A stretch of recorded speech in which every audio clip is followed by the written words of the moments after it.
in my book, A Diary of a Turkish Wedding, I had an opportunity to experience living in a third world country. Turkey isn't bad compared to some. And I've lived in Pakistan too. So I've experienced this before because I'm an adventurer and I get myself into the darndest things.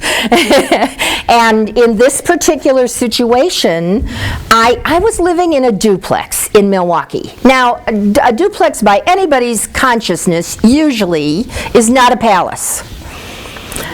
It's a duplex, and there are very good things about it, and I appreciate it and value it because the rent that I get pays for the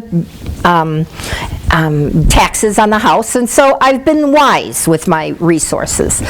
But when I lived in this country, in villages that were only sometimes 12 houses or 22 houses in the village, and we didn't always have running water, and we had to go to the well and pump water, and they had donkey carts. And I don't mean that they had donkey carts that they took the kids for rides in. I mean, this one village, they only had donkey carts and oxen carts, and the main way that this village made money, and there's pictures of it in here, it was the houses were made out of mud and straw.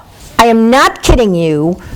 Within this lifetime, within the past 10 years, I was staying in houses that were built with mud and straw.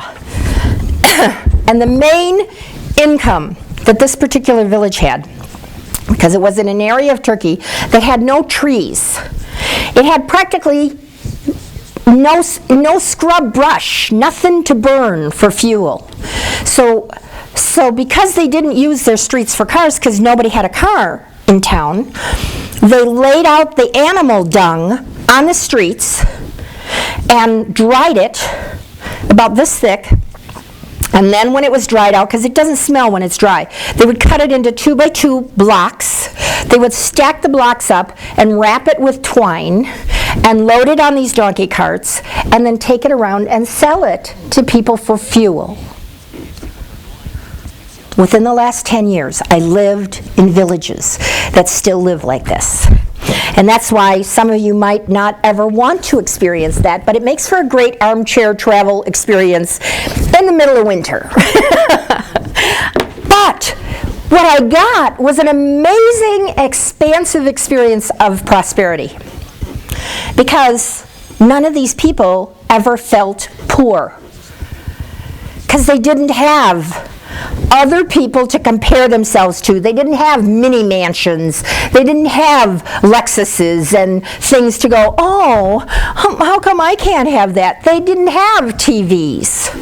All they had was the other 22 houses with 2, 4, or 10 people living in each house. And that was their whole consciousness. And if somebody had sunflower seeds, or if somebody had melons, or if somebody had pears or apples, everybody in the village got to share when the abundance came in. Everybody shared.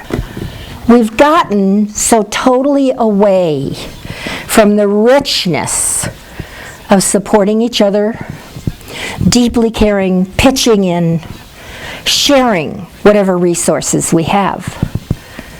And so there's an emptiness inside us, that emotional center, because there's fear. If this happens to me, who's going to take care of me? In those villages, I saw nobody ever had that fear. When there was a widow and her husband was killed, everybody in the community made sure she had food, made sure she got taken care of, and she did whatever she could. If she took in wash and helped the family that had 10 kids and she helped them, they shared the resources. And that was an experience in true prosperity.